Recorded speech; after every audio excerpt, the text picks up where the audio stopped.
Top 5 sneaky good players in the portal. These are some that may fly under the radar. My number one you might have heard of if you're in recruiting, but he plays in Indiana. So may just not have heard of him.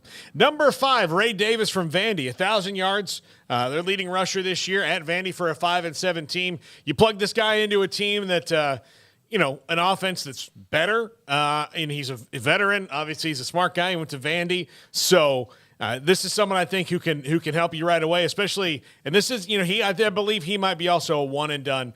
So this might be 1 year for Ray Davis, and then off to the next thing. But certainly can help a team. 1,000 yards already on the wall for him. Yeah, he's a grad transfer. Yeah. So he only has the 1 year. But, very solid player, 1K season, like you said. He gives a good blocker. He could also catch the ball as well. So he's not just a, plain Jane running back by any stretch. And, Vandy had a respectable year when all was said and done. I mean, they got a very much an uphill climb still to go. But at least grabbed a little bit of momentum there towards the end of the season. And, at the same time, they're also getting hit with some transfer portal guys. Had a quarterback also enter. But, Ray Davis is a good player, and he'll be a nice pickup for somebody. Yeah, and since I did this list, there's been a whole bunch more guys jump in today. But, you have to roll with it. Number 4, UCF quarterback Mikey Keene, 7-3 in his starts or in his at UCF. He's played in 15 games. UCF has won most of those games. Now, look, he's not I don't think he's, going to be up there with the Devin Learys of the world in this. But, if he went across the state, like we said about Gary Bohanna earlier, and played at the rival USF, that might not be bad. Or there might be somewhere for him that fits. But John Rice Plumlee's coming back. Mikey Keene wins games. I mean, he puts up some good numbers when he does it. He's a good leader on the field. I'd take a shot at him. Yeah, I mean, look, if you're a quarterback, you're probably getting a phone call. And if you're not, then you're not probably destined to be playing college football. I mean, everybody needs Baylor would love to have another quarterback right now, but they can't get anybody because it's, obviously you can't add players right now that can play for you right now. But, yeah, I mean, this is the premier position. And I thought that for the time that we saw him out there, he did a more than a respectable job and did a great job, in fact, the fact that they had to bounce around with him and Rice Plumlee. Like, that was – you see, kudos to Tulane, by the way. Like, we need to talk about the outcomes tomorrow. But that was a, great win for Tulane, and UCF a valiant effort on their part in the American Championship game. But obviously they had some quarterback health issues in that game, and Rice Plumlee there at the end coming back in after getting benched was interesting, but made a little bit of effort. But Mikey Keene proved himself. He'll be somebody that I think is definitely sought after, and somebody will get a good player. But this is just the reality of the transfer portal eras. If you got more than one quarterback, you're probably going to only have one quarterback after a while, because it's just hard to hold on to these guys, especially when they've got some skins on the wall. Number 3, Elijah Spencer, wide receiver from Charlotte. This is a guy who has 943 receiving yards, 9 touchdowns this season. He's in the portal. He's their leading receiver, was the Conference USA Freshman of the Year in 2021. Obviously looking to go up a level. Charlotte with the coaching change.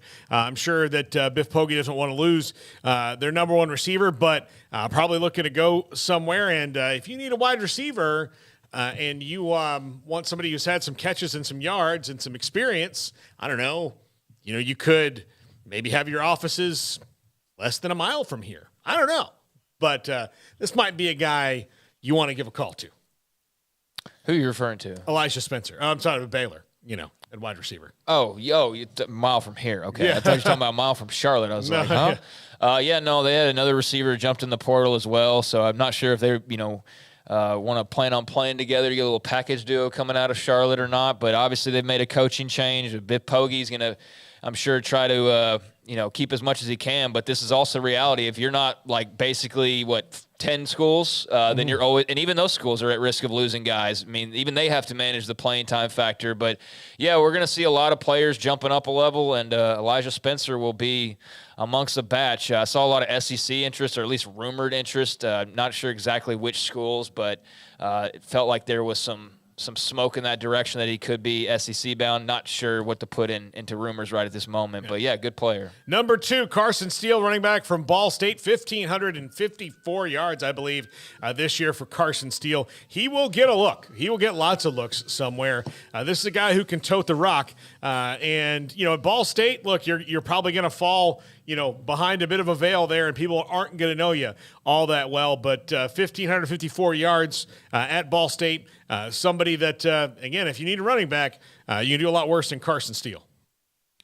Yeah, he also had double-digit touchdowns. I've seen him in a lot of box scores particularly. I mean, watched him a little bit, very little bit, but saw him in a lot of box scores coming through every weekend. Always see him with a high rushing total. But, yeah, great numbers, like 14 touchdowns, a bunch of yards, like you said, and, a lot of running backs out there. I've seen him a couple of times. He could probably play for pretty much anyone. Yeah, he's a good player. And number 1, look, this was Indiana's biggest recruit that they had. He was the number 43 or 46 recruit in the country, depending on what service you use. But you may have forgotten about him because he went to Indiana, and they were just bad this year. But Dasan McCullough, I would think that this one – he's going to go to Notre Dame because his dad is the linebackers coach there, but he didn't go there in the first place knowing that.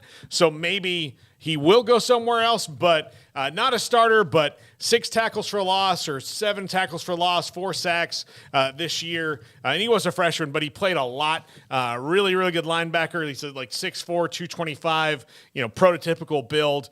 So people will be all over him. He might be, the 3rd or 4th ranked transfer, depending on who's been in today or not, depending on where he was just a year ago coming in as a freshman and what his measurables are. But yeah, this one, this is the best one on this list. And it was no question when I said it, like that's the guy who I was going to put the best one on this list that most people maybe not have heard of because most people probably don't watch Indiana. No. Otherwise, they wouldn't have been so surprised by Michael Penix and what he's doing at Washington. But yeah, that's a guy who's got some OU smoke surrounding him right now. We'll see on that front, but at least there was earlier some talk about, maybe him favoring the Sooners. I think he's from Cincinnati originally, so maybe Scott Satterfield can go jump in the mix and get something done there. I don't know, but good player and certainly already – it's got to be a fun feeling for a guy like that, like probably – not a whole lot of attention being paid to you at Indiana, and your career's, moving on along, and now you get this brand new opportunity to jump into the portal and go land at a much bigger program, or at least in a much better spot for you as a player and individual. It's a cool thing, the transfer portal. I mean, there's definitely downsides to it, but I think for, all the guys on this list and probably dozens of others, it's a really cool deal. I wonder how many players will be in the portal at this time compared to last year. We'll have to ask Max. Well, there's already over 500. I think last year there was much more than that. Of course, college basketball is like fire ants as well. Thanks to Biscuits and Gravy.